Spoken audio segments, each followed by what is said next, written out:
When W239BF Rochester, the sports leader, 95.7 FM and AM 950 WGR Rochester, an Odyssey sports station. Welcome into the Sports Bar with Gene Battaglia, where the voice of the Rochester fan is heard. Pull up a stool and join us at 866-4326. This is WGR Rochester, and the Sports Bar with Gene Battaglia is on now. 2 hours of sports talk excellence. You found us here in the Flower City. Welcome. Pull up a stool and join us. Area code 585-866-4326. 585-866-4326. We are also on YouTube and Twitch. 95.7 FM, AM 950, and always streaming for free in the Odyssey app, as it is a spectacular evening of sports coming up, and we had a pretty decent weekend both nationally and locally that we can talk about here today too. I've got a little bit of a nugget to discuss on the Bills schedule. We can discuss that.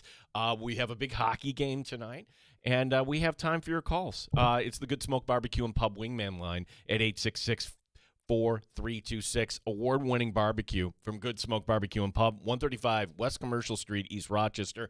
GoodSmokeBBQ.com. Just one guest today, and it's Masters Week. My goodness. Yeah, we'll have some fun talking golf throughout all this week, because it's not just the Masters. It's as we like to say here in the sports bar, it's a celebration of wealth. It is the time where we just get to enjoy a sport, and, you know, the Masters, Augusta National with their quirky rules, we kind of poke fun at, but it is a great, great time. It's a great event. Brian Koziel, your host of Tee to Green, which you can hear inside the Odyssey app.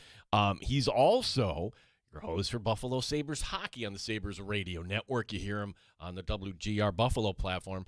But actually today he's on a college tour with his son. So they're just finishing up a meeting now. So some point in the 2 o'clock hour, we will catch up with Brian Koziel, talk some Sabres, talk some golf. Brian Koziel from WGR and the Sabres Radio Network to join us. Again, 866-4326 is our number. Very few times I kind of get knocked over with a feather, but I know, Tim, you feel the same way. Our producer, Tim Schneider, for Don Stevens to thank us personally, that was not necessary, but that was really kind of cool. And if you were at the Don Stevens game on Saturday, boy, that couldn't have come off any better. You're playing the team that is tops in the conference. You can tell Providence, they're bigger, they're faster, they're the more talented team, and you know what? They didn't win the game. And the way the Amerks stormed the ice after the overtime winner kind of told me that, okay, this is one we really, really want to go get there. 7,700 at the Blue Cross on Saturday afternoon.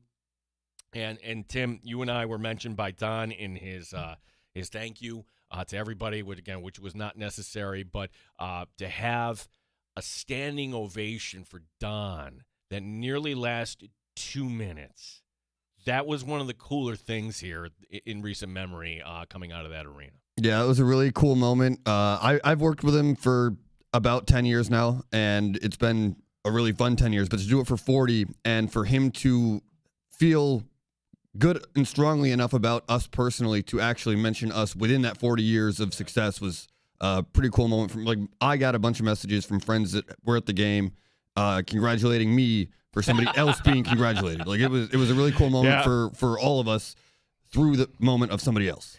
The Amerks, well, good on them that they got the 2 points, because that start against Belleville Friday was gross. Yeah. And as I said, now this is a real dated reference. In fact, this is probably the generation gap between you and I. Actually, there's probably two, but there was a movie in the 80s called War Games. And you know what?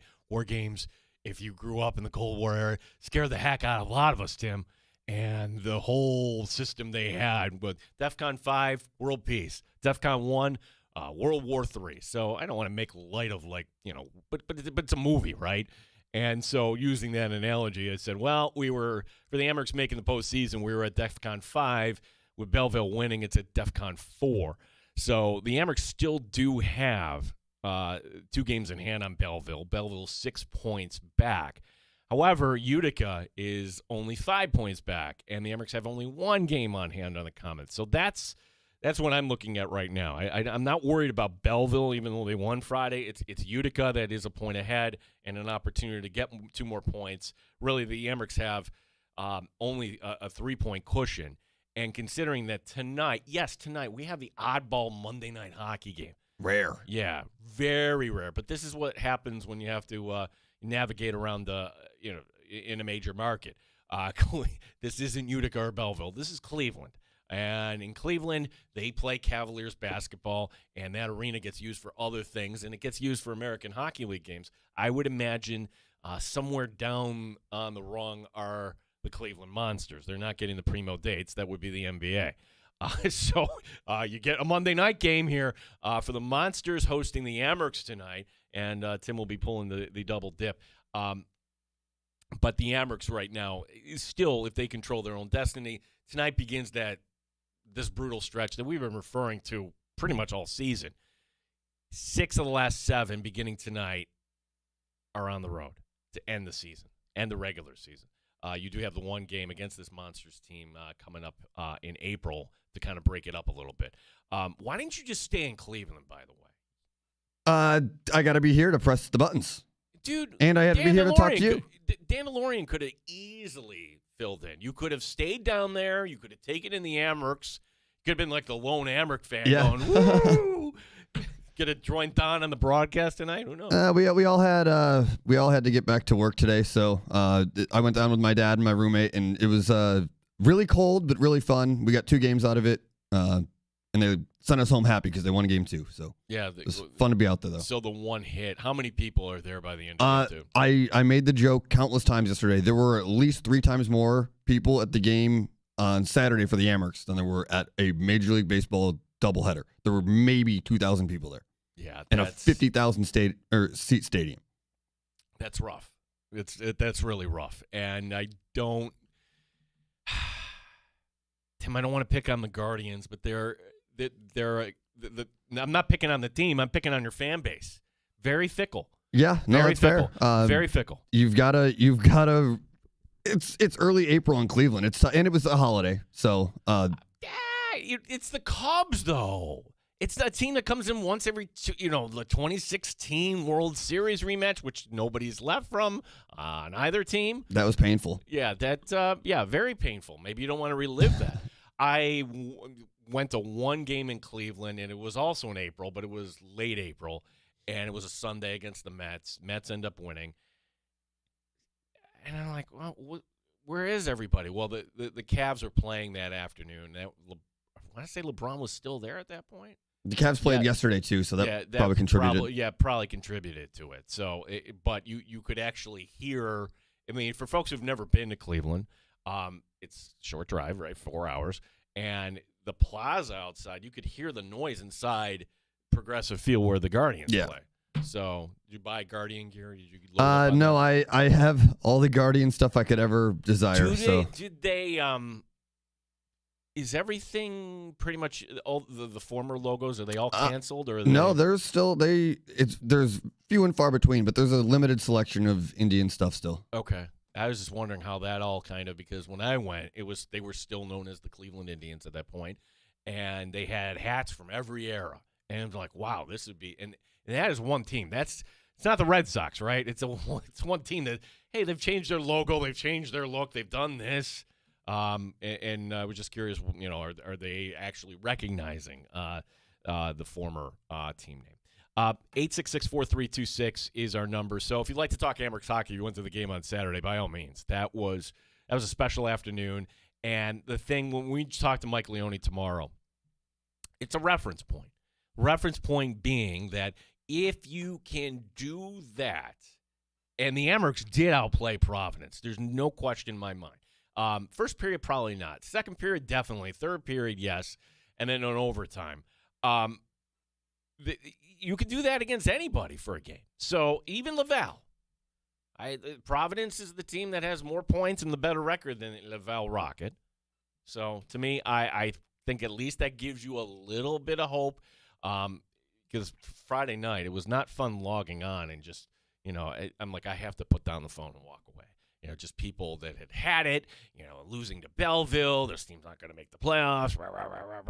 We're going to get crushed by Providence. And like, well, it's hockey. Yeah, the saving grace to Friday's game was John Bednarski joining Don on that broadcast. That was really cool, and he had no idea that it was going to happen. So we surprised him as we went to air. He flip-flopped spots with Andrew Mossbrooks, who just skirted out of the way. Bednarski took that spot. Don had no idea and was completely baffled for the full 3-hour broadcast. Don and John. That was some fun times from the late 80s, early 90s. And then you forget that Rick Sealing was actually, his tenure was longer as a color commentator. So crazy thing, because Don, and when he joined us in studio on Friday, all right, his whole family was in town. Like, wow, this is actually cool. That a lot of them there to celebrate. And they all came out in the Stevens 40 Amerks sweaters. Perfect.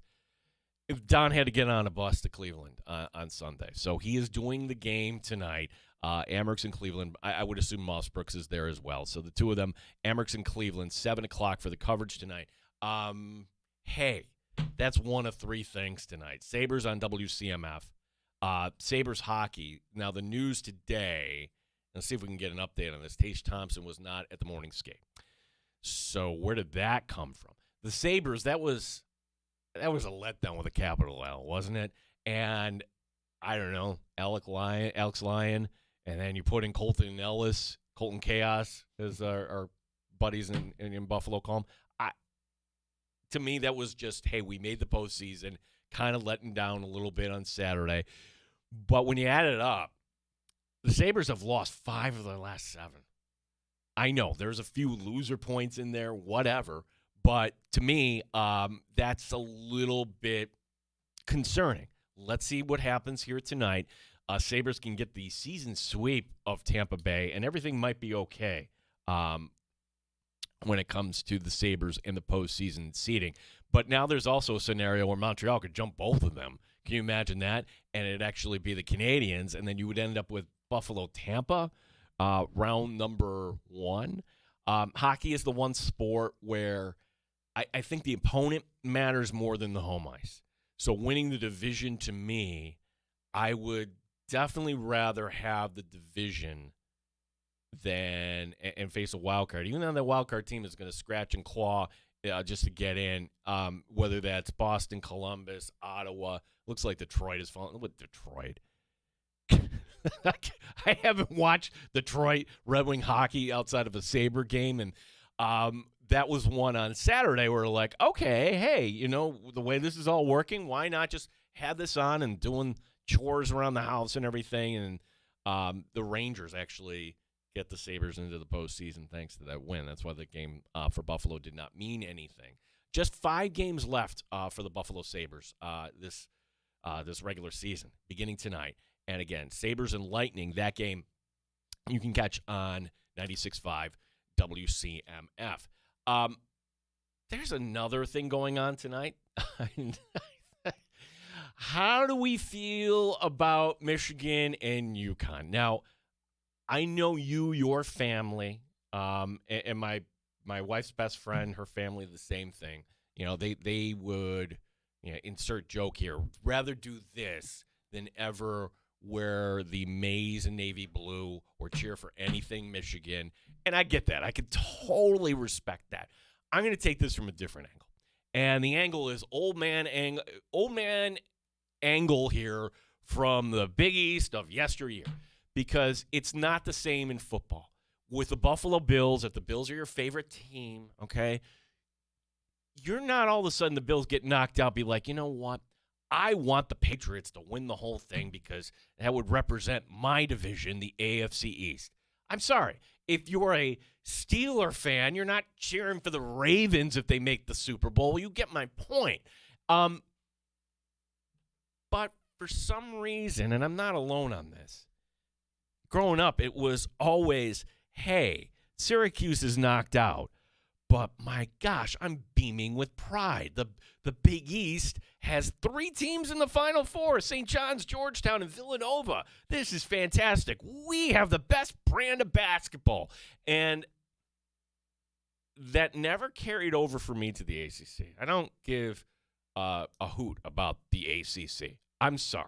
Like, North Carolina State made their little run a few years ago. Great. Don't care. Do not care that Miami got in. Don't care about any of that. I have no loyalties to that. Syracuse is misplaced. Tim, you felt the same way about the A-10. I would kind of sort it too if my team in the A-10 just wasn't so down and out. The point I'm getting to is this, okay? Even if we still had those Big East loyalties, how can anybody root for this pig of a coach, Dan Hurley? You are representing higher education. And for him to just kind of strut off and, MF, like, his behavior is piggish. His wanting to, like, sure, the camera angle might be a little off, but that is so weird to see him just kind of chest up a referee as if he's going to headbutt the referee. When, honestly, you didn't win the game. Duke gave it to you. You should be like, oh, thank you. You didn't. Come on. Yes, your kid made a shot. Hurley is now our Bobby Knight. Bobby Knight, Tim, was a pig. There is just a whole list of things.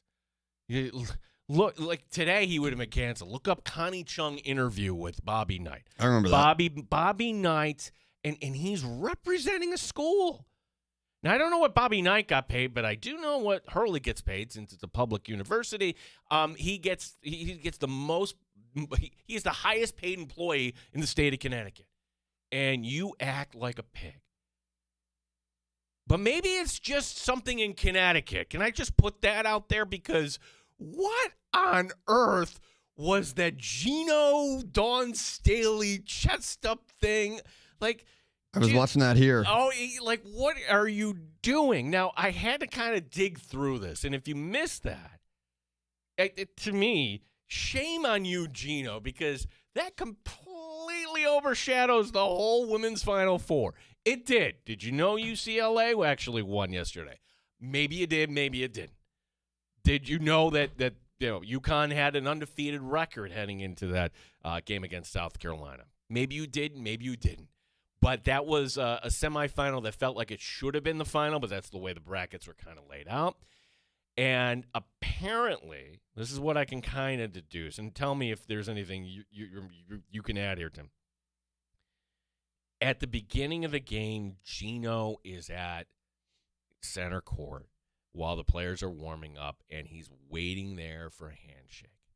And I don't know if Dawn Staley didn't realize that, or if Dawn Staley stood him up, whatever the gamesmanship was, and Gino went back to his bench after not getting the handshake. Are you kidding me? That is the equivalent of kiss my ring. Kiss my ring, Dawn Staley. You are going for your 5th championship. Look at all my championships. Did you know this will be the 4th time I could go undefeated and win a national championship? Gino Auriemma is a pig, too. I'm sorry, that behavior, the way what would have happened? I mean, am I overstepping this? Because it looked like that might have actually gotten physical at some point with Dawn Staley. Dawn Staley was like, what the heck? This is the handshake line. You want to talk about poor sportsmanship. Your team got worked, and you were stunned. Your plan blew up. She outcoached you. You lost. Deal with it. That's sports. And that's your reaction. That's child. You're a 73-year-old man, and that's your reaction? You're going to go chest up, and you're going to go try to go at Dawn Staley?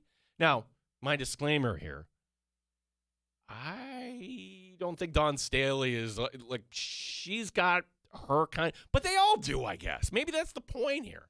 Maybe that, Gino and Dan Hurley are living their best lives. College basketball, Tim, men's and women's, you are allowed to be a pig. Yeah. Get paid and be a pig. In order to be successful in college athletics now, you have to have some sort of arrogance and accountability for that. Dan Hurley is an insano. Like, Dan Hurley has personally given me the middle finger before at a Bonaventure, Rhode Island game. Whoa.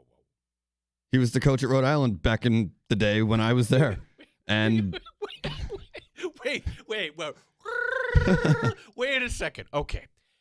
Just because Terrible Time Timmy shows up, you had to do something. What did you do to get Hurley to flip you off? I think I behaved like he did. I went to games and I wore a banana suit. I wore a banana. Because of that, it kind of drew attention to me. So I never swore because that's going to get me into trouble because they're already looking at me anyway. I'm wearing a stupid banana.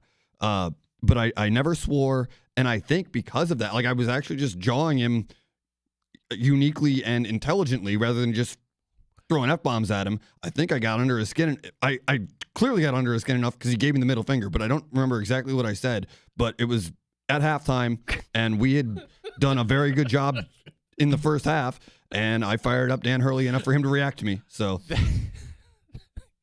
Dude, it was a double bird, actually. That's a lifetime achievement.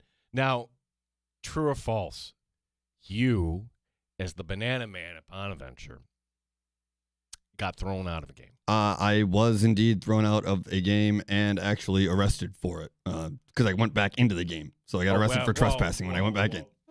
Whoa. These stories. This is the whole show today. Listen, we've got the Sabres playing a big game tonight.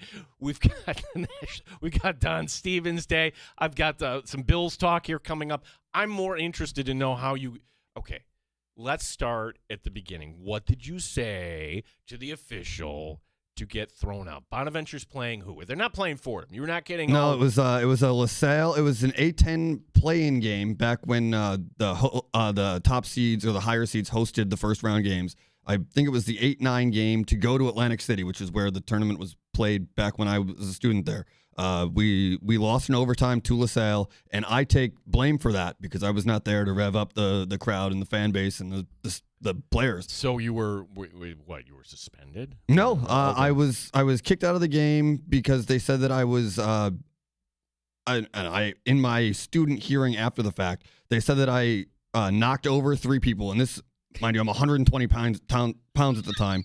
So that didn't happen. It's like I was wearing a banana suit, not a Superman cape, and they did not like that reply. But I had imbibed a bit before the game, as one does. Are you 21 at this point? I was 23. I didn't, again, like I just said, I didn't swear, but I must have just been obnoxious enough to the point of removal. And because I'm dumb, I took the banana off and thought that I would look different if I went back in. And then they saw me back in and said, all right, you got to come with us. We told you not to come back.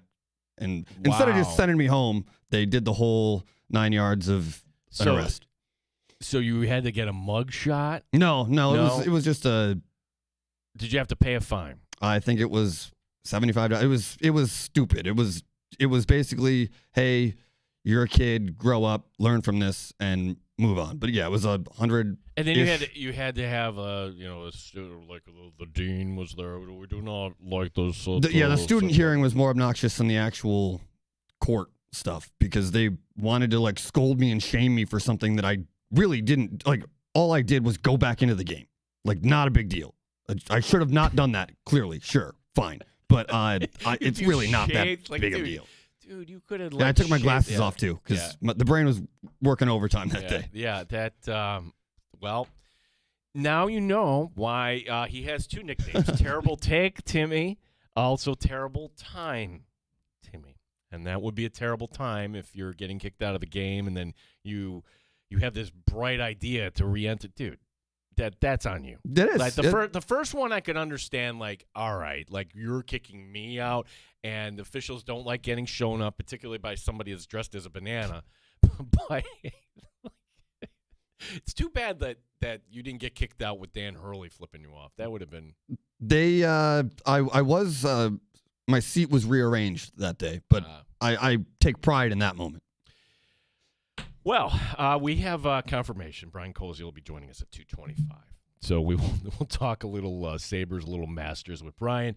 We have time for your calls next. 866-4326, area code 585. My name is Gene Battaglia, and this is the Sports Bar on WGR Rochester.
Rochester Sports Update. Are you ready for some hockey? Yes, Monday night hockey. Both the Emerson Sabres in action tonight. Emerson in Cleveland. Don Stevens with the call right here on WGR Rochester, beginning at 7 o'clock. Sabres tonight on 96.5 WCMF. Big game, Sabres and Lightning. Marty Baron on what's at stake. It's a big game, obviously wanting to tie the Lightning in the standing, knowing that Tampa Bay has the game in hand still, but you can win, get it done tonight, and then see if you can make a little bit of a push, because you got the Rangers in Columbus Wednesday, Thursday, while Tampa has Ottawa, Montreal. Brian Koziel, Sabres Radio Network, will join us next hour. National championship game in college basketball is tonight. UConn and Michigan. That's an 8:50 tip time. Gene Battaglin, the sports leader, 95.7 FM and AM 950, WGR Rochester.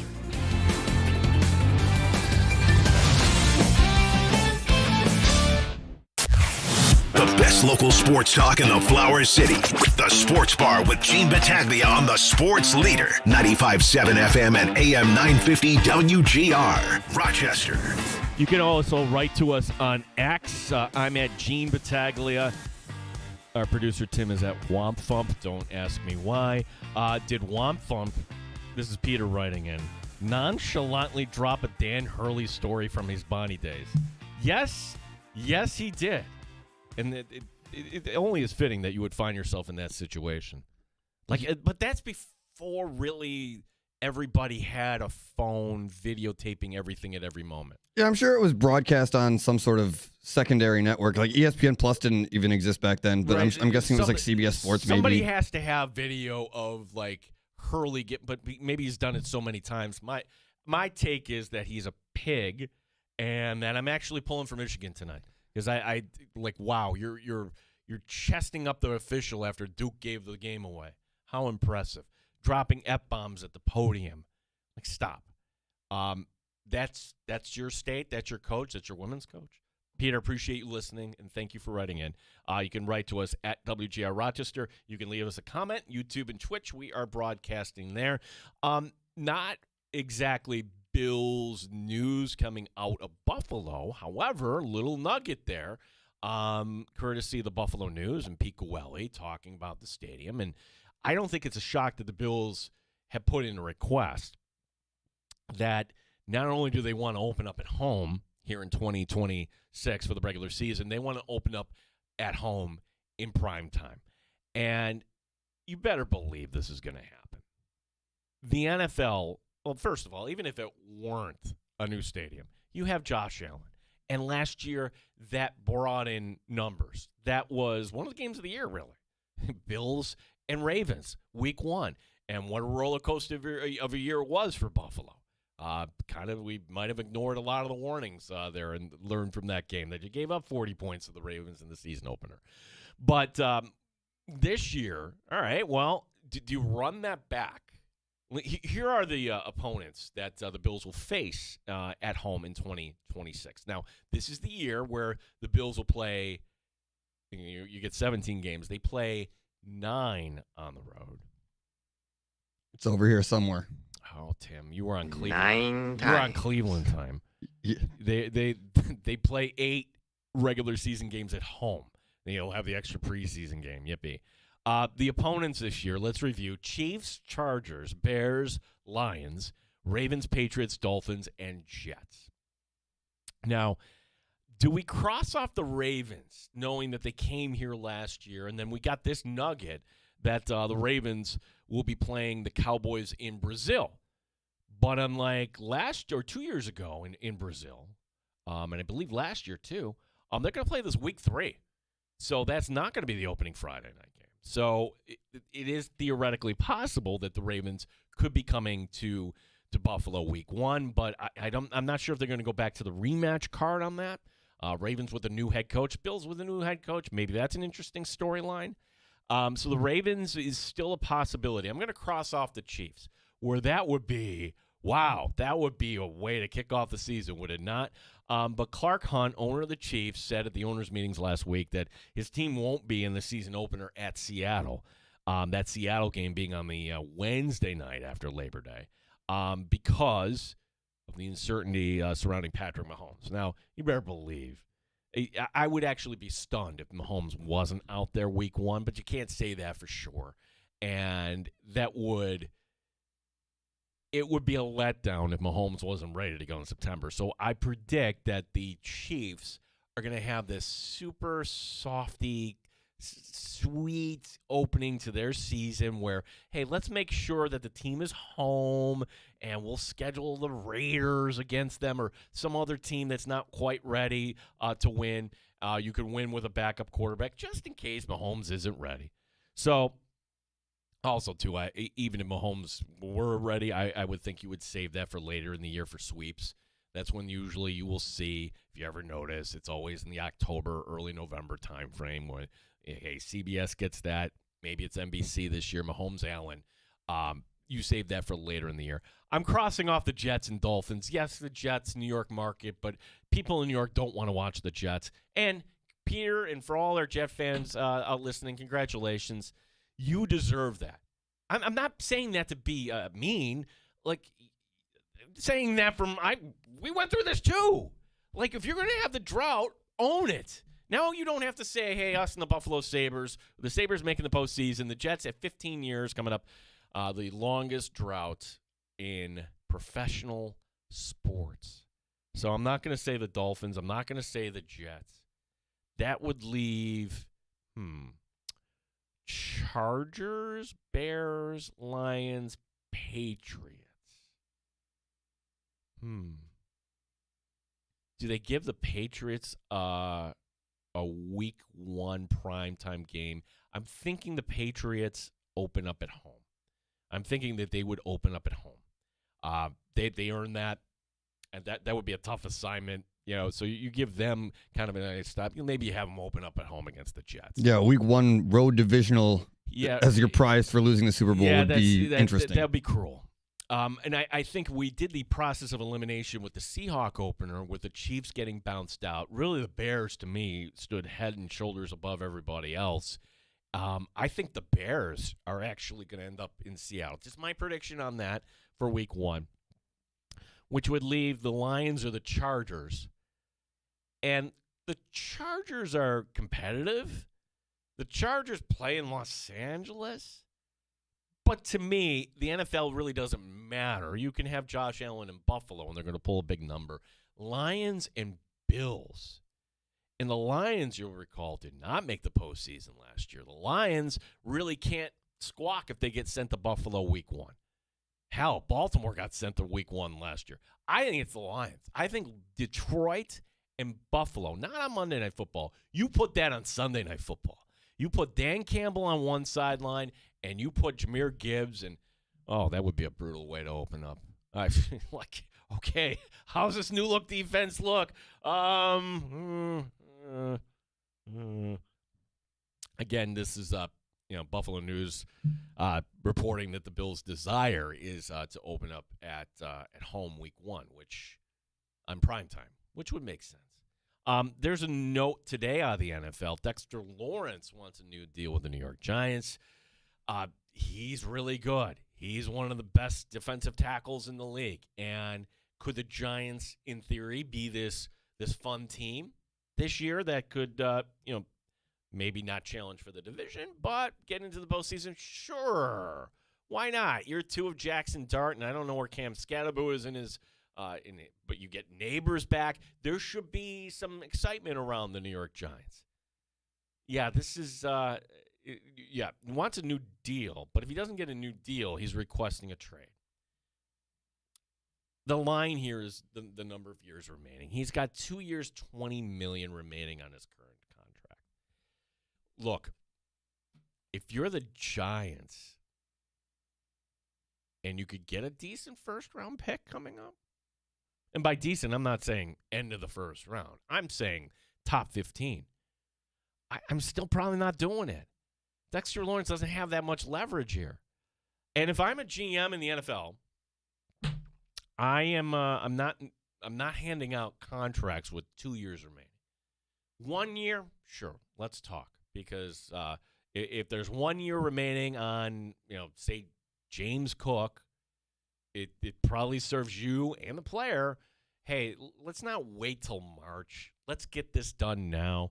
And it dragged on a little bit, but it got done in camp. This is different. Not March of 2027. This is March of 2028. So for Dexter Lawrence, I hear you, and I never want to shoot down any player that wants more money because, heck, they all deserve more money, in my opinion, especially the NFL, where nothing is granted.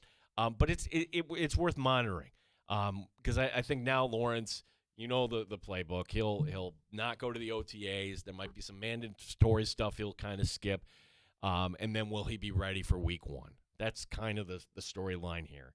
And look, John Harbaugh's been through a lot of this. So if you're a Giant fan, I think you have every reason to kind of be excited about the season that's upcoming for your football team. News today out of the NFL. We have time for your calls at 866-4326. That's the area code of 585. We can talk about the Sabres tonight. I'm not sure about the status of Tage Thompson or where that's kind of coming from. Was not at the morning skate. If we find out something, we'll know. Brian Koziel will be joining us in a little bit coming up.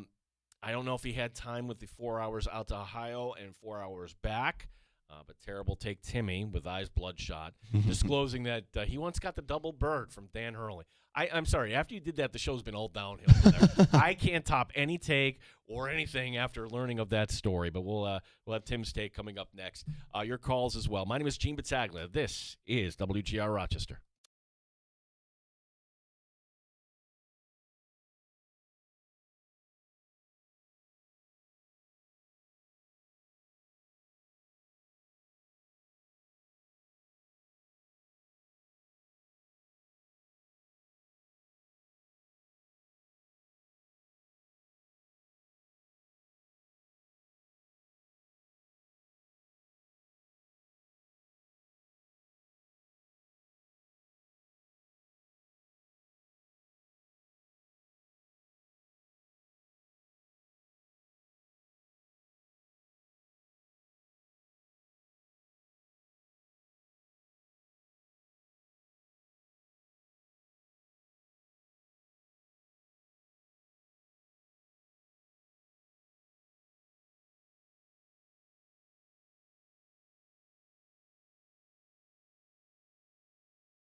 City, the Sports Bar with Gene Battaglia on the Sports Leader, 95.7 FM and AM 950 WGR, Rochester. You're part of the club if you listen to the show. Welcome back to the Sports Bar. The disclosure that Terrible Time Timmy not only was the banana man for his days at Bonaventure, was kicked out of the game by an official, and his bright idea to try to sneak back in was arrested. And, well, we needed a picture of the banana getup, and sure enough, Peter and the others found it. Like the Atlantic City Press, there you are, Tim. All your glory, arms in the air. Like, do you remember the context of that photo? Yeah, we were getting absolutely throttled in the first round game. Well, I guess it would be second round game in Atlantic City, and I was just trying to boost the morale of our team. And 2 years later, we were in the dance, losing to Florida State at the Horn. So I think we did a great job there. That good stuff. Thank you, Peter. Thank you, Steve. I did not have being Googled on my bingo card for the day, though. Oh, well, this is what we call a segue here on the show. Here. Oh, yeah. Great. It's now time for Terrible Time Timmy's Terrible Take of the Day on WGR Rochester. WGR Rochester. It's Terrible Time Timmy.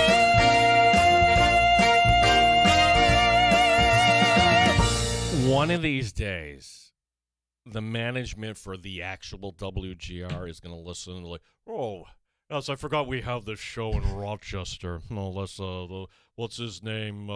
Eugene. Let's listen in.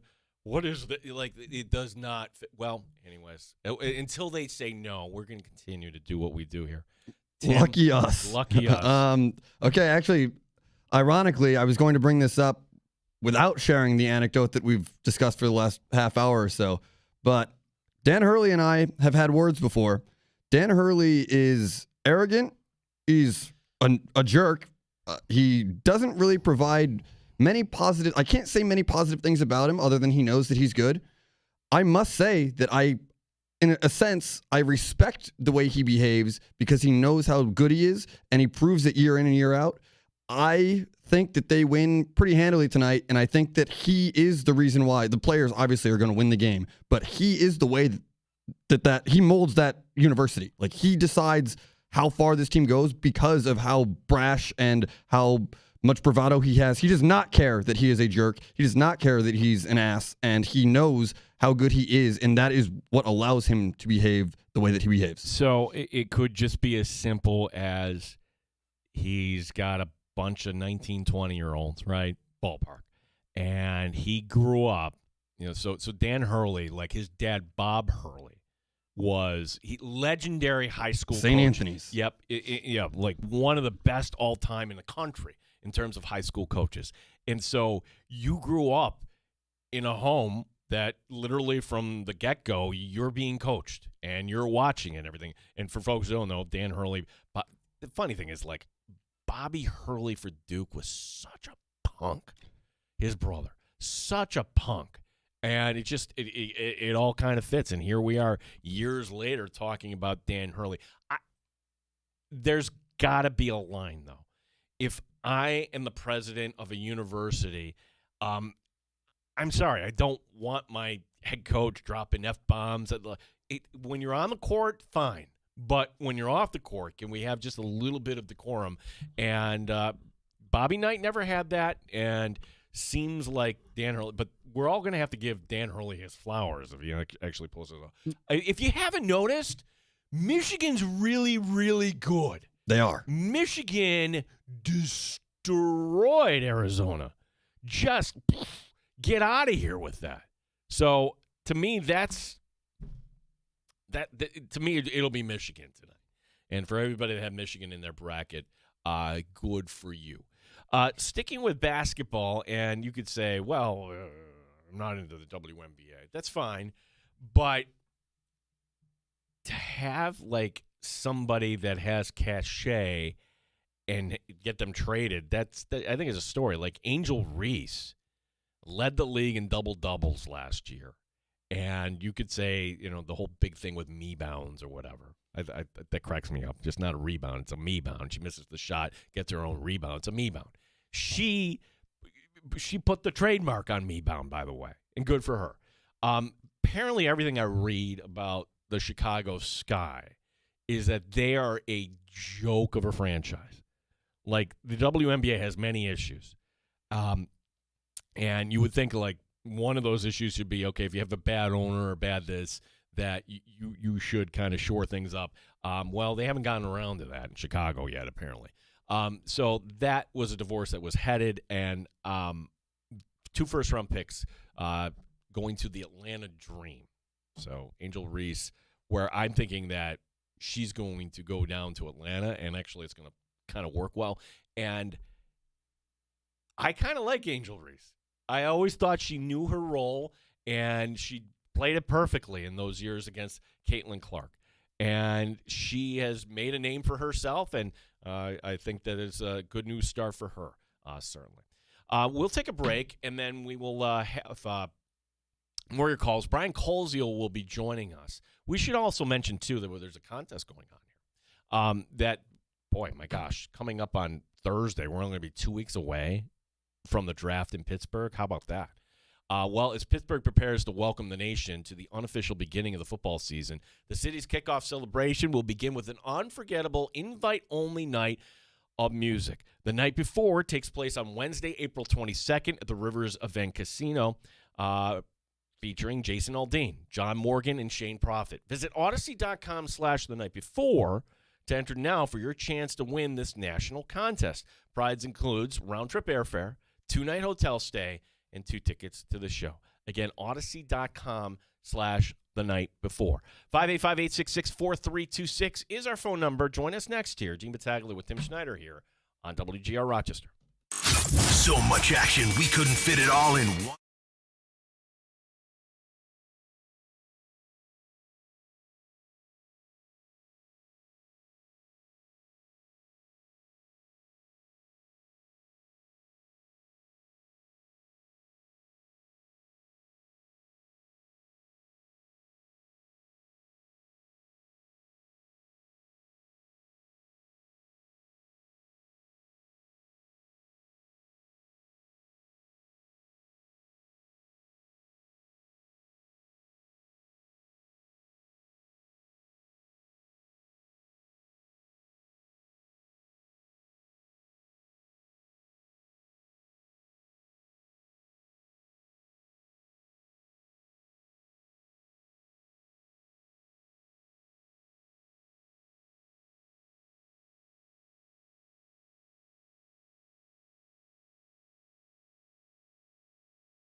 HD2 and W239BF Rochester. The sports leader, 95.7 FM and AM 950 WGR Rochester. An Odyssey Sports Station. WGR Rochester. Sports Update. Monday Night Hockey, both the Amerks and Sabres in action tonight. Pretty rare, right? Amerks in Cleveland. Don Stevens will have the call right here on WGR Rochester. This begins the final stretch for the Amerks. 6 of the last 7 beginning tonight on the road. Sabres on WCMF. It's another game against Tampa. Tage Thompson was not at the morning skate. The national championship game in college basketball is also tonight. UConn and Michigan. That's an 8:50 tip time. Rochester Red Wings dropped 4 of the last 5 of their series against Scranton. The Wings open a series tomorrow night at Lehigh Valley. In the majors, Cubs in Tampa. That begins things today at 4:10. Sports is brought to you by GetMyPerks.com, where today you can get a $50 certificate for half price to Lasertron in Henrietta. For this and other great deals, log on to GetMyPerks.com. Gene Battaglin, the sports leader, 95.7 FM and AM 950, WGR Rochester. Pull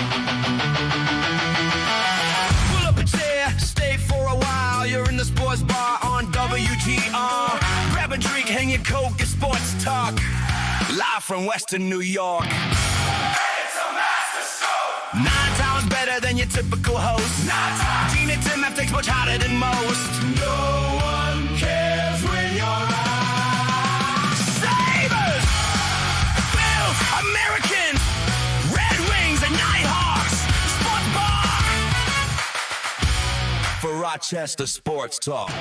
High stepping in hour number 2. You found us. Thanks for tuning in. 95.7 FM AM 950. Free in the Odyssey app. We're on YouTube and Twitch. Gene Battaglia with you as we will be talking some golf. We will be talking some Sabres hockey. Our friend Brian Colsey will be joining us here later this hour. If you would like to call in, this is a good time to do so. 585-866-4326 is our number. You can write to us.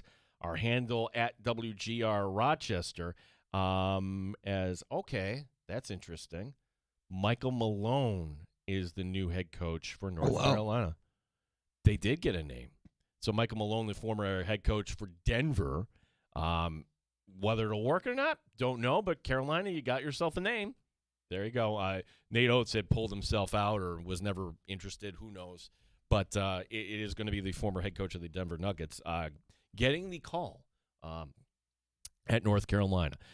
Sometimes what happens in the show here, the show itself becomes the bigger story here. We've got the Sabres tonight. We've got the Amerks riding this high after Don Stevens night. We got the college basketball national championship game tonight. And as part of that, I am openly rooting for Michigan tonight. Not because I particularly like Michigan. It's just because I have disdain for Dan Hurley. I think he's kind of a pig. I think that behavior isn't very becoming. And if you're a UConn fan, I suppose you like it. And then, I don't know, Tim just kind of casually drops in, yeah, Dan Hurley once gave me the double bird. Okay, there sounds like a story there. And then Tim talking about his days at Bonham, that Dan Hurley, before he got to UConn, was the head coach of Rhode Island. Giving you the double bird for something you said, but this wasn't the game where the official actually threw you out. That's a different game in Olean. And then you had the bright idea to sneak back in and you got arrested. Steve writing in, props to Triple T. I like that. Triple T for attempting to get back in and for the arrest. Need to learn from good old Bobby Valentine on how to sneak back in with a disguise. And that was... I think that was my... I truly believe that was my... that is what I was trying to do. I reversed it, though, because I wear glasses already. Yeah. I took the glasses off. I obviously removed the banana. I tried to sneak back in incognito, though it was very obvious that I was still me. And it failed miserably. And Did you go sit in the same spot? Yes. Yeah, it was. Yeah, that's Tim. You were not of right mind. No, it was a bad idea by 22 or 23-year-old me, and I can't say I regret it, but I did learn from it. You grow up a little bit when you get in trouble. How? Yeah, but how do you explain that to your parents? Like, oh, how was your weekend? Well, I don't actually, know. I got arrested. I don't know if this is a funny story, but it is a good one. The game was on national television because it was a conference tournament game. Oh no. And I'm in the stands, and my mom can see me in the crowd, and then she couldn't find me anymore, And I think you kind of put two and two together. It's like, oh, what did he do? What happened? Something happened. Let's find out. And obviously, I was tied up at the moment, quite literally. So I couldn't really. Did they handcuff you? I was, yeah. They handcuffed you for. It was really stupid. Like they made an entire ordeal out of it, either to set an example or prove that I was expendable. No offense. That's local yokel. Yeah, it was authorities. ridiculous. They've nothing. They don't know what real crime is. Right. Stop. That was honestly, that's nothing where nothing happens for weeks, months at a time. But somebody's breaking the law. Cuff them. not even breaking. Sure, by the letter of the law, it was. I had went back into the game, so I was trespassing. But come on, give me a break. And nope, that's not how it played out. I'm glad I'm following up with more questions. That your mother watching TV, figures out that her son. Something's off. Yeah, Mother's instinct. Once I retrieved all my belongings again and was dropped off by the authorities at my dorm, I got on the phone and I was rattled because we lost the game in overtime. That was my senior year, and we were going to go to Atlantic City one last time, and sure, we're not going to win the tournament, but we're on the come up. And then the next year we were in the dance, so it worked out. But How many years were you the banana after graduation? I did it once the year after, and now it's a thing. There's multiple bananas. There are bananas everywhere. I spawned a flock. There are bananas everywhere. There's a banana for many years at RIT. I don't know why. It was probably a drunken idea. Let me be a banana. I knew that the notable, and authoritative, the Blue Bloods, they all had a banana when I was watching games on ESPN. And it was all the good teams are doing it. We got to be good. If you're going to be good, you got to have a banana. So nobody had stepped up to that role. I decided to take it on, and now it's taken off. And there are, I think last year there were 3 or 4 bananas at one game that I was watching on ESPN Plus, and that gives me a sense of pride that something that I started has gone on for almost 20 years now. 510 wins for Michael Malone as an NBA head coach. So he goes to North Carolina. So North Carolina, good for them. Man, they must have some, who is paying the money for Belichick? They pay Michael Malone to kind of come in. Michael Malone and Bill Belichick now, both on the North Carolina staff. Boy, when we start getting into the summer months, it's going to be, the season where Bill Belichick's girlfriend is going to be popping up in the news. She hasn't said much recently. We'll find that out as we go along here. 866-4326 is our phone number. Sabres tonight on 96.5 WCMF taking on Tampa. Tage Thompson was not at the morningscape. Per Paul Hamilton, we did learn that Zach Metza will not be in the lineup tonight. But actually, I think this makes sense. Shen goes in. Shen and Stanley. So Stanley wasn't available. If you remember that 8-7 game, that was just a few days after the NHL trade deadline, and they weren't cleared yet by that point. Now everybody's cleared. So if the Lightning want to come in and start playing that style, okay, now the Sabres have made their adjustments. No Oslin today at practice too. So Oslin, they're kind of babying here a little bit, I would think. Maybe that's a strong word, but they're not going to rush him back, I should say. But Thompson, I want to learn a little bit more about what is going on there. If he's not available tonight, all right. Well, yes, you do get Columbus. You do get the Rangers. There are some games here that the Sabres can get some points here. You finish up against Dallas. I'm happy for L.A. Angel fan. By the way, the fact that they're called the L.A. Angels, that's absolutely gross. It'd be like, hey, we all of a sudden our teams in Rochester became Buffalo. Right. We're an hour and 10 minutes away. Anaheim is not Los Angeles. Growing up, they were always the California Angels. And the team that plays right across the street there in the Honda Center, or whatever they call it, the hockey team, they're called the Anaheim Ducks. They're not called the Los Angeles Ducks. So gross misrepresentation. And I'm just saying it's good for Angel fans here. Having Joe Adell become the first player in Major League Baseball history to rob 3 home runs in a single game, and they're all legit, going up against the right field wall times the one, but then the last one being the most spectacular. That was unreal. Where I get technically, could they have called that a home run?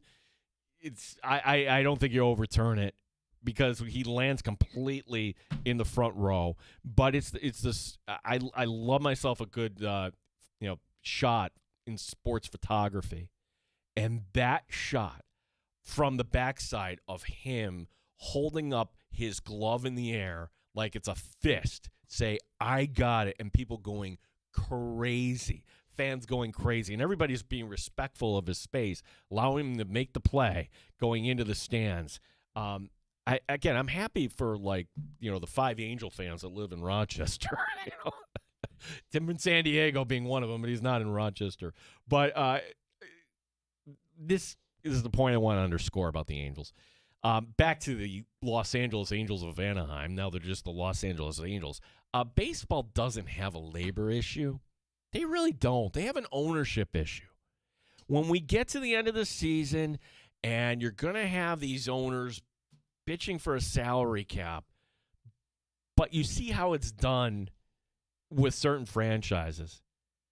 And I would say maybe the deferred contracts, like what the Dodgers are pulling off, that's not a big deal. But if the Padres in supposedly small market San Diego can spend the money, now they're kind of changing ownership right now, so maybe that kind of goes away. But for years, they were spending with the big boys. Hey, Manny Machado, we'll take him. Yeah. Hey, that Hader guy, he's a pretty good closer. Let's go get him. Like, they were competitive. Yu Darvish. And then you have the Angels, which that's a 2-hour drive from San Diego. And once they bought Ohtani, we have Ohtani and Trout, and then Trout got old and everything else. Again, Artie Moreno is one of, I would say, probably a dozen owners in baseball that should not be owning a team. You should want to grow revenue, and you should want to actually put more back into the product. But the idea that the Angels didn't even have one spring training game on. Like, how can you grow a fan base if your games are actually on? It's kind of like for years, the Oakland A's, the last few years, they didn't have a radio home. Like, okay, that's because maybe the team is just cutting corners beyond. So I'm happy for the Angels and their fans. Joe Adell becoming the first player to rob 3 home runs in a game. 866-4326 is our phone number. Quick note on the Nighthawks, who lost at Halifax, 6-9 the record on the season. The Nighthawks playing Buffalo this Saturday. That would be it. You lose to Buffalo, and the Nighthawks could win and still not get in. So there's only one home game left, and this has just been kind of a disappointing series. 15-10 they lose up in the Maritimes. So not a good look there whatsoever. 866-4326, our phone number here. We talked last hour about the Amherst, and we'll talk to head coach Mike Leone on the show tomorrow. Amherst tonight are in Cleveland, and Friday night, it was a roller coaster, was it not? Friday night, first 10 minutes of the game, and you look up and they're down to Belleville, 3-0. Like, oh boy, this is not going well. And you come in Saturday night, and it's just a different feel in that arena going in for Don Stevens night. I did kind of get a chuckle, too. If you went to the game, they did a great job because there were all these play-by-play guys from Philadelphia to Hockey Night in Canada to probably the number one voice, right? And Kenny Albert giving their video congratulations to Don. Everybody in the business recognizing what 40 years in one particular place actually means, like just to have the longevity. So they were like, it was one of those like, okay, I don't need to go get a snack. I'm just going to watch this here. And kind of in between some of those, they had other testimonials or other stories. And one story was from Warren Kozel, who is the PR director, and Warren is great. And I remember this, and you probably remember this too, Tim. So I don't remember the exact year. Was it 17 or 18 or 19? Somewhere in there. The Amherst are playing in the first round, and they lose up in Toronto. It was one of those series where they got swept, and it was like, oh, my gosh, every one is a one-goal game. This is and I just remember wow, the sting of losing in a 5-game series, and looking for some post-game comments or whatever online, and I see the tweet from Don, and he puts a wrap. You remember this? Yep. That puts a wrap on 50 years in broadcasting. Thank you very much. I'm like, oh my gosh, did Don just retire? Now. You retired without knowing it. Yeah, like, did you retire? And I'm reading this, and you read that, and no. I remember like texting Warren that night. I'm like, did Don just retire? And I wasn't the only one, right? That said it at the time. And Don is going out to the bus, doesn't even realize, all kind of the thing. Like, he has to put out, another saying, no, I did retire. I'm just saying that completes 50 years in broadcasting. I'll see you next year. Right. So he left it a little open, but one of those funny stories there for Don Stevens. Brian Colsey will be joining us here in a little bit. It is Masters Week, and no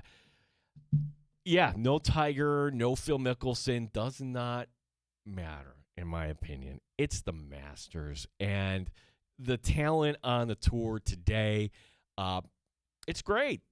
It's great.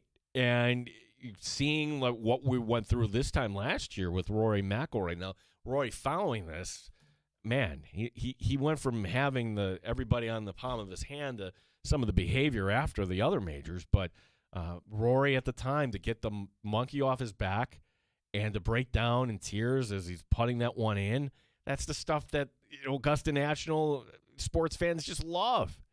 So right now, as you would imagine, Scottie Scheffler is the prohibitive favorite for the Masters. The weather of the Masters, by the way, you couldn't ask for anything better. It's been since 2017 that they've had any sort of weather issue, which to me is surprising. It's the South. They're a little ahead of us. It's, to them, it would be like, what, late spring for us? And maybe you would have the rogue thunderstorm, or you would have some rainy afternoons? No. 2017 was the year the wind came through, and if you remember that, there were some big trees that fell, and that could have been very, very dangerous. But since that point, they have been blessed, and the weather for the Masters this week, 70s and sun. Thursday, Friday, Saturday, and Sunday. So we'll talk to Brian Colsey here in just a little bit and get his thoughts on the Masters, as well as the Sabres tonight. Sabres with 5 games left in their season. And for Buffalo, I've been saying this all along. I think the home ice is nice, but the reason to try to win the division is just the opponent, the matchup. And for the Sabres, even though if they beat Tampa, you can say, well, we beat them 4 times. That's going to be a little bit of a different story when we get to the postseason, right? Team with a little bit more experience in Tampa Bay. The head coach knows how to, get the most out of those guys. I would want to avoid Tampa, and I would want to avoid Montreal. And I would just kind of look at, all right, who is left here in the NHL in terms of the wild card. And one of the things that we learned over the weekend that, all right, maybe Detroit isn't ready for prime time. They have missed the postseason 9 straight years. 9 There times. you go. You're on top of it today, Tim. With that, though, it's they're looking like they're going to be heading for a 10th there. You cannot lose to the Rangers. I'm sorry. That's terrible. So right now the wild card is this. It's Boston with the top spot. And then what do you know? They're the Ottawa Senators. Dan DeLorean's Ottawa Senators clinging by 1 point. And they have a game in hand on the team that's right behind them, the Islanders. The NHL's nutty. Islanders faltering, too. Yeah, well, the Patrick Waugh getting fired and bringing in DeBoer. Like, the Islanders have lost 4 in a row. Yes, that's correct. Columbus has lost 6 in a row. Columbus already went to that card. So right now, I mean, who do you like? Honestly, if you had to say with just under 2 weeks remaining, Boston and Ottawa in a good spot. Give me Ottawa, please. I would love to have Ottawa back in. Philadelphia's clinging on the last spot in the Metropolitan, too. So Philadelphia has jumped up. But if the Islanders somehow get a point ahead of Philadelphia, Philadelphia might actually fall back in. So the Flyers are also a possible opponent. But should anybody be scared about yes, the Sabres lost in Ottawa. I would take Ottawa in a 7-game series. I would take Philadelphia in a 7-game series. I would take Boston in a 7-game series. The standings right now, Lightning have a game in hand on Buffalo and a 2-point lead on Buffalo. So for the Sabres, if they don't get the 2 points tonight, and by 2 points, I mean you're not giving the Lightning a loser point, a regulation win. And the Sabres right now, tied with Montreal, 100 points in that division, 77 games played. Tampa Bay was 76 games played. So Sabres right now, just a little bit of a bump here, but that arena is going to be rocking tonight. Not at the arena, though. He's on a college tour with his son. And I said, we could do this a different day. He's like, no, it's Masters Week. I want to come on. Brian Coleshill from the Sabres Radio Network. We'll talk a little golf. We'll talk a lot of Sabres. And then last call is for you at 585-866-4326. 585-866-4326. My name is Gene Battaglia here on WGR Rochester.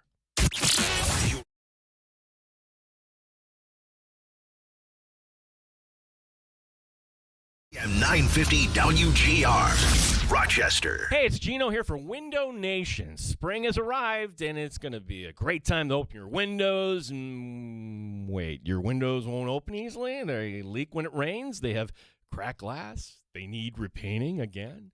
Getting top quality custom fit windows from Window Nation is easy and affordable.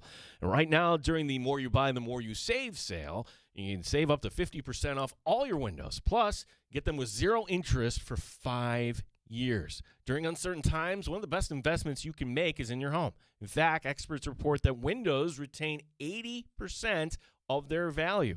With Window Nation, you'll get windows that easily slide open and closed. They're made with top quality seals so they won't leak when it's rainy or windy. And unlike other windows, they're maintenance free.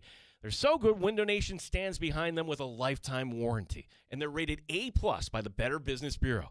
Don't wait to put an end to your window problems. Save big with Window Nation's The More You Buy, the More You Save sale going on now. Sale ends soon, so visit windownation.com for a consultation. Health Source Chiropractic is Rochester's Center for Integrated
Rochester Sports Update. Monday Night Hockey. How do you like that? Both the Amerks and the Sabres. The Amerks begin this stretch, 6 of the last 7 on the road.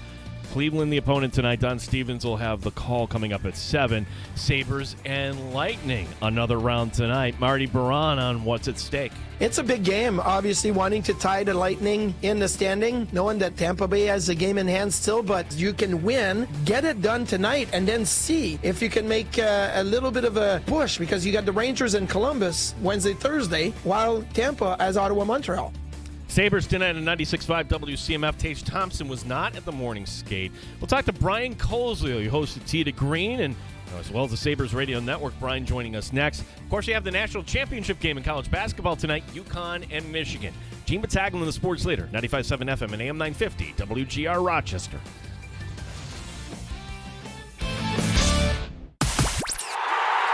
Rochester's home for live sports and the best sports talk anywhere. The Sports Bar with Gene Battaglia, 95.7 FM and AM 950 WGR, Rochester. If there's one person that would certainly know what it was like during the depths of the drought, I picture Brian Koziel in the Amherst studios of WGR and say it's I don't know, pick a year. It's a West Coast trip. The Sabres lost again. It's past midnight. And you're just wondering, all right, are there like 5 people listening, 10 people listening? But that is no longer the case, Brian. But Brian, first and foremost, I appreciate you giving us some time today. Exciting that you were on a college tour, so you will not be on the broadcast tonight. But appreciate you giving us some time today, Brian. How are you? No problem, Gene. My therapist said to not think about what you just said about hosting all those Sabres games that provided so many years of misery for me. No, I'm just kidding. Okay. But there were so many years to circle back on your comment. There were so many years that I would be struggling in seasons where I'd be late in the season, like right around now, and saying, okay, like how can I make our post-game show not sound like the exact same post-game show that we've been doing for the last 5 seasons? Like, oh, should we fire the coach, or does the GM need to be changed in the offseason, or like, is there some savior from Rochester that can be called up, or what trade can be made? And like, just it was never about the games, and now it's about the games. And I'll be totally honest, it's very invigorating for all of us that work on the broadcast that we're able to talk about, hey, did Lindy make the right decision tonight with who he started in goal? Who should start the next game?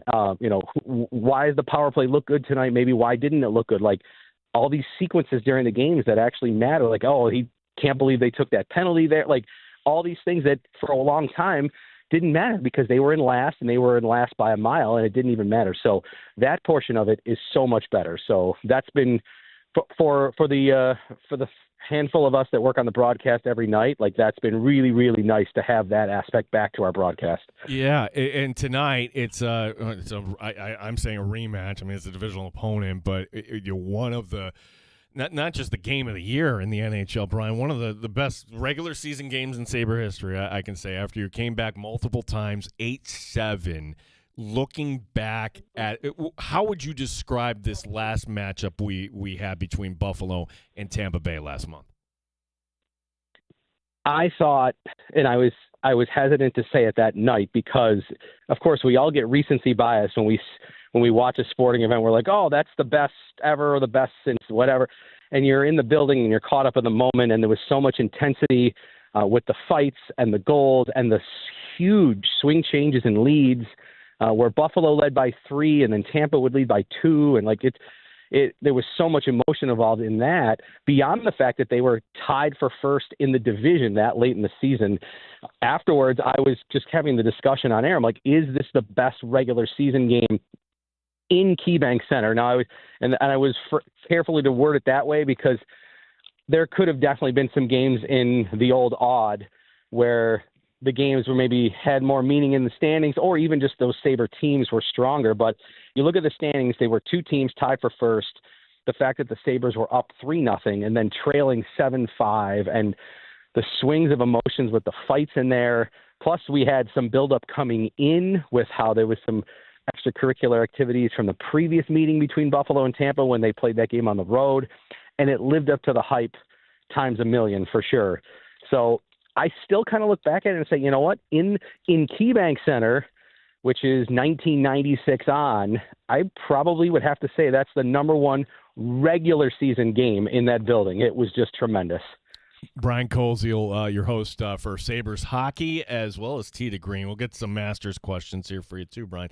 The standings, and you mentioned this, Tampa Bay at 102 points, Sabres and Montreal now both with 100, and Tampa Bay has played one fewer game. So when you look at this, your thoughts on what would a matchup against Montreal look like here? How much of a difference between, say, having a Montreal in round one versus we win the division and whatever wild card team will get served up to you? How big a difference is that in your opinion?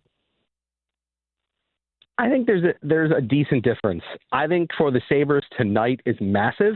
In terms of their remaining games, this is the one that clearly has the most impact on the standings. If they're going to win the Atlantic, they have to win tonight.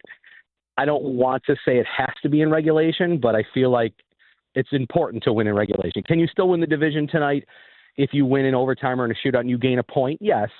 But mathematically, it becomes a little bit more of a challenge to the point where maybe they'd have to go 4-0 in their last three or their last four in order to do it. But you win in regulation tonight, winning the Atlantic is back on the table.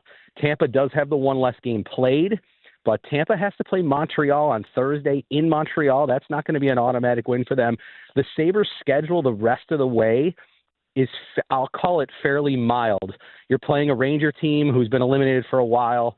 Now, the Rangers put up 8 yesterday, so who knows what that means. But in terms of, the Sabres have had such a stretch here of playing really, really desperate teams. They ended March with Boston, who's in the wild card race, Detroit, who's in the wild card race, Ottawa, who's in the wild card race. You've got Washington, who at the time, again, was alive in the race. The Islanders in the race. They were all hovering right around wild card 1, wild card 2, or just on the outside looking in.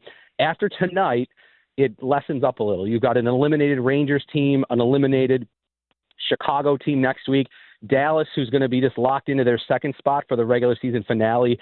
Likely, they might not have much motivation there. So I think in terms of the rest of the way, if you can get through tonight with a regulation win, then I think winning the Atlantic comes back in play. And for me, I would want it. To answer your question, I think Montreal is a scary first-round opponent. They have a ton of speed. They've got maybe one of the most clutch players in the NHL we've seen this year in Cole Caulfield. He seems to thrive under the pressure. And the fact that we know that pressure gets tuned up come playoff time, they've played really, really tight, intense games with Montreal this year. As far as the entertainment level goes, I think a Buffalo-Montreal matchup would be incredible. If I was choosing the opponent, I would rather them go ahead and win the Atlantic and face one of the wild card teams, which maybe right now sets up for a Boston matchup. Pretty easy for Sabre fans and hockey fans in Western New York to gear up energy to hate on your opponent when it's the Boston Bruins in the first round. I just think Boston doesn't have the offensive talent minus David Pastrnak nor the speed of Montreal that I would fear them as much in the first round. So tonight to me tells a lot of how I handle the rest of the season going forward. If I know there's a short period left, but if you're able to win tonight, the Atlantic is back in play. It's on, and then this way maybe you can set yourself up for home ice and what would be on paper an easier first-round matchup. You got some guys on this team that are in a little bit of a slump, like, say, when it comes to getting points. McLeod, is there any concern in that regard here, whether it comes to McLeod or somebody else at this point, Brian, knowing that there are ebbs and flows to hockey, or, again, just kind of what concerns would you have for the Sabre team as we're looking toward the postseason? Yeah, I think you mentioned the guy that if you asked about slumps, I would have started with. McLeod has one goal in his last 2 months or plus. It's been tough. He also defensively has not been as good. The overtime game against the Bruins, it was him and Tuck that were on the ice, that they essentially did an Olay with their stick and let the Bruins come in and score the game winner in overtime. The penalty kill has been kind of inconsistent. We've seen Lindy Ruff change out his bottom pair of D. It's going to happen again tonight because of that penalty kill. Now, a piece of tonight is, I think, the physicality, which is why you're seeing Shen going in for Metsä. Metsä has just been lights out all season, but he struggled his last couple of outings.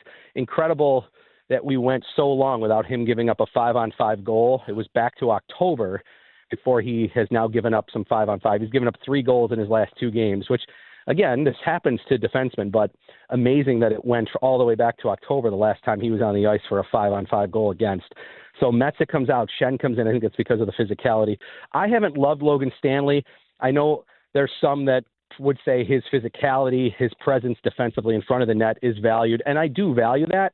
But I also think he's had some giveaways where our goaltenders, whether it's been Luukkonen or Lyon, have been bailing him out. So I'm still not 100% convinced that he's a part of their best final pair.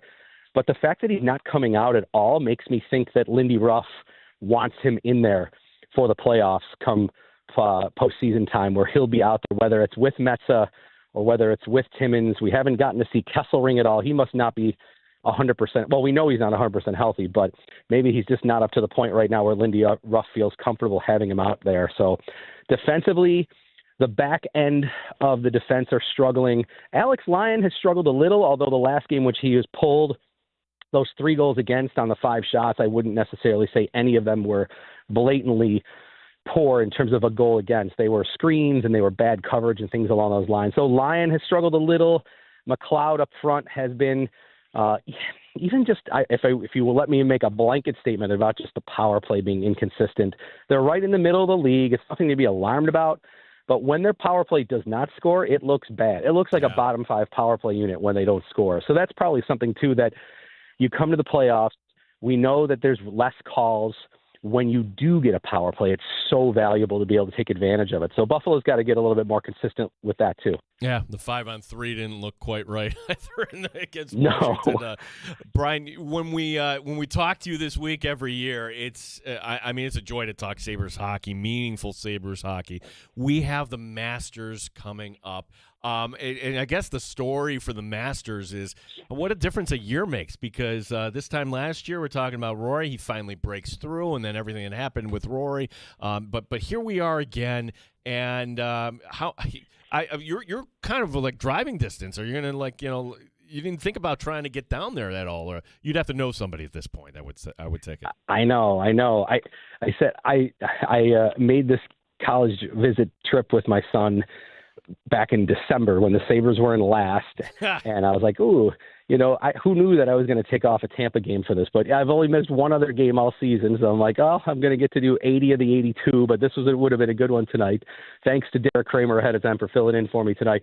But yes, I am down in South Carolina visiting Coastal Carolina University, and lots of good golf people around here talking that with, and everybody's got their Masters gear on this week. They're not far here from Augusta National. And, this, to me, you've got 2 big headlines. One is who's not there. Well, for the first time since 1994, we won't have Tiger and we won't have Phil.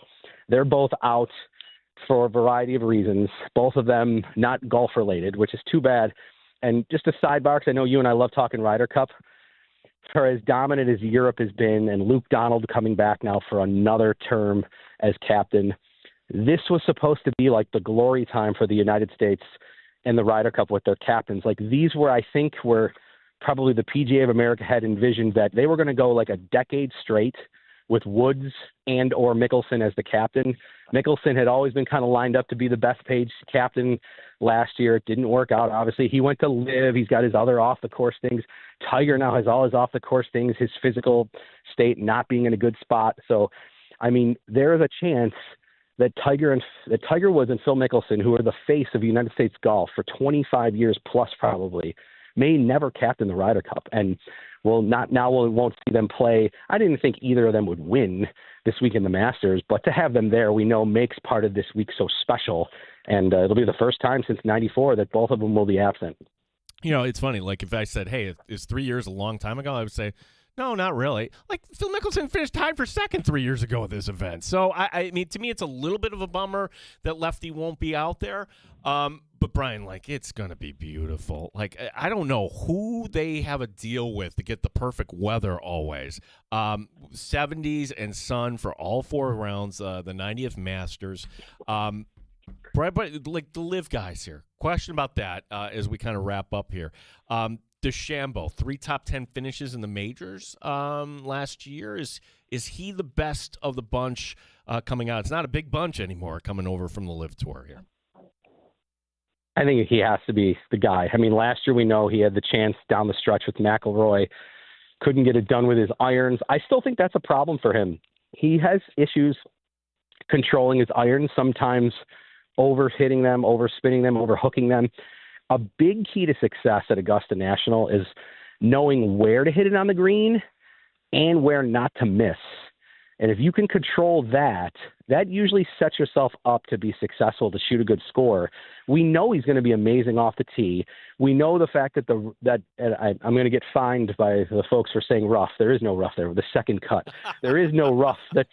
There is no rough to penalize Bryson if he does spray a drive. It's one of the more recoverable courses that they play on a regular basis. So even if you're a little off target off the tee, you still can get away with it there. But if you are off around the green, it can be so challenging. So for me, I don't know if I'd pick Bryson to win, but amongst the Livs players, it's definitely him.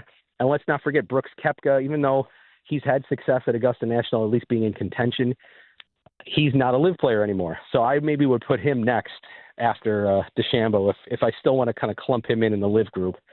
Yeah, Brian, what a week in sports we have here. Sabres tonight, as you mentioned, Derek Kramer will be filling in for you. But tell everybody about Tee to Green here as, it is golf season once again. For sure. Looking forward to being on the air Saturday, 2 hours, 7 to 9. On majors weeks, we go double the time. We'll be at Pendleton Creek Golf Club in North Tonawanda. And I also, as you know now, WGR, we're full steam go here in Rochester as well. If there's any golf facilities or golf courses that want Tee to Green to come, we would love to expand where we do our shows. Just contact me, and we know one of the golf capitals of the world in the United States is Rochester, New York. I always say it. It's so great. So let us know. We'd love to come out and do a show there. Yeah, fantastic. And again, 7 to 9, and since we're teammates now, full through and through here, Brian, we'll be checking you out every weekend. Brian, appreciate the time. Safe travels back, and let's do this again soon. Sounds great, guys. Thanks so much. Thanks, Brian Koziel, your host of Tee to Green, also the Sabres Radio Network. It's funny how they brought that up. We're gonna have to reset all that. The Masters rules, like you can't call it the rough. It's the second cut. So okay. So like Tim, are they fans? Is that a gallery? Patrons. My favorite though is there's a little creek that kind of runs through, and you have like Jim Nantz will say this. And it's like a bingo card thing, a tributary of Rays Creek. Like, it doesn't even make any sense. Little stupid Masters rules. But when you have wealth, you can make your own rules. That's why I jokingly call it the celebration of wealth. Thanks to Brian. That was great. If you missed that, you can download the Odyssey app, listen back in real time, or Dandelion has everything served up in bite-sized form for you as wherever you get your fine audio. Consider us your 10-hour-a-week Rochester podcast, 2 hours daily, Monday through Friday, 1 to 3 Eastern. Listening today, I got to appreciate Jack, and that is his real name today, like putting out there, Tim, that heading home from a 4-day fishing trip in Pennsylvania, and I got to listen live. First segment was awesome. Loved it. Question. Tim, you were 23 wearing a banana suit? Come on, man, said Chris Carter. Someone's got to do it. And dude, like there's I had a great time. I had a great time. I regret nothing. That's when I had to say, did you actually go back and be the banana after you graduated? What was your answer? I did it one time. Did you feel like an old fart by that point? Not the first year after, because I still knew a ton of people there, but I considered doing it thereafter and was like, no, I can't. Like, this is weird now. I'm the old dude on campus just trying to fit in still. So let them have, and it's taken off. There are now flocks of bananas just roaming St. Bonaventure University. I'm very proud of that. Look what you spawned. And again, if you missed the show at the beginning, Tim got the double bird from Coach Dan Hurley, which I had no idea that had happened when Hurley was at Rhode Island, and you were actually arrested. I was. Yeah. Different game, but yeah, that the college experience, I felt it all. Jack, thanks for writing in. Our handle, WGR Rochester. Last call is for you, 866-4326, area code 585-866-4326. Gene Battaglia here on WGR Rochester.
Sports Bar with Gene Battaglia, 95.7 FM and AM 950 WGR, Rochester.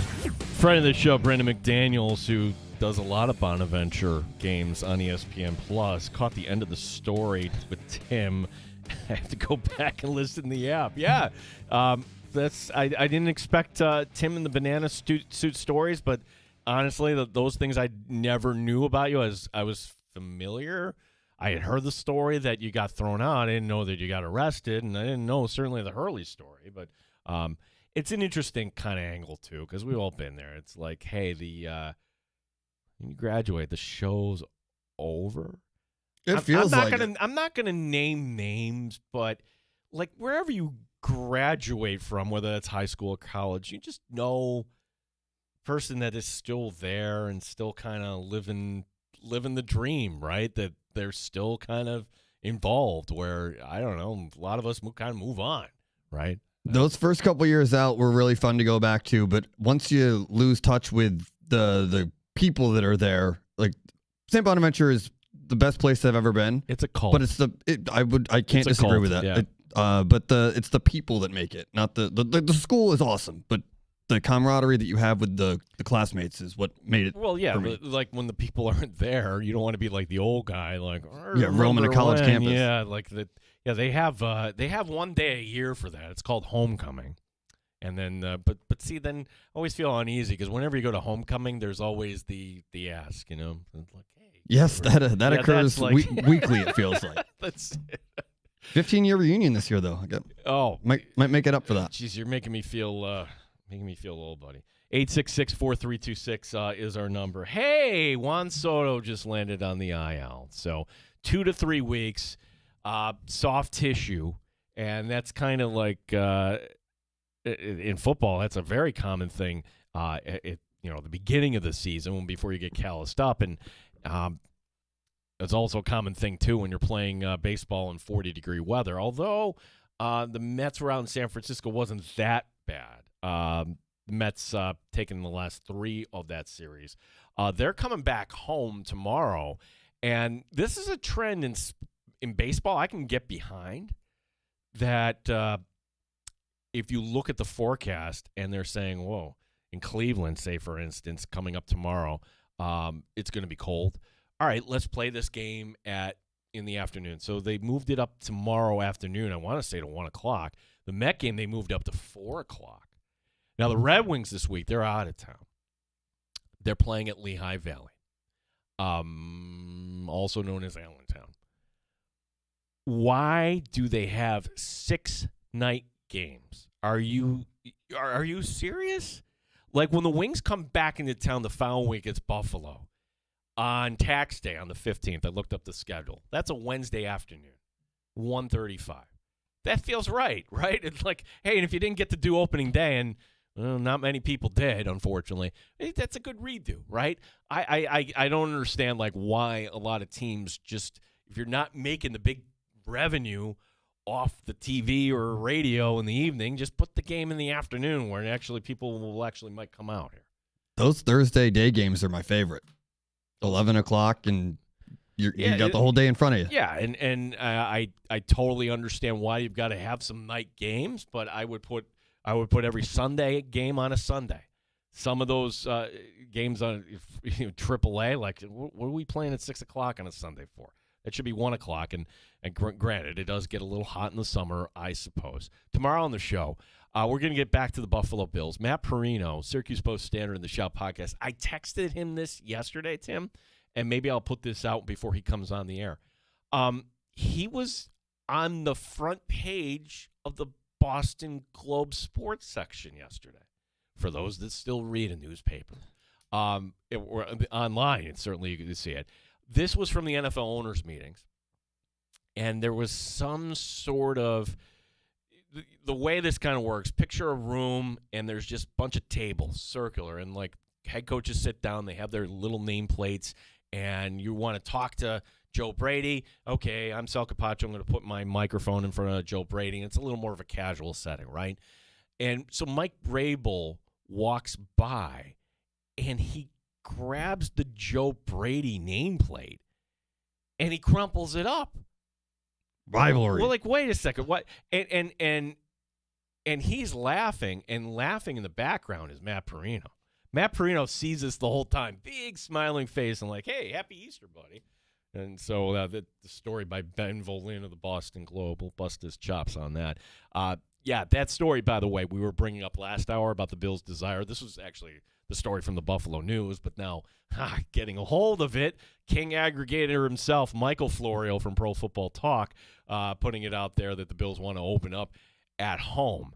I think you could also say, too, if the Bills open up on the road, the first game should be in prime time.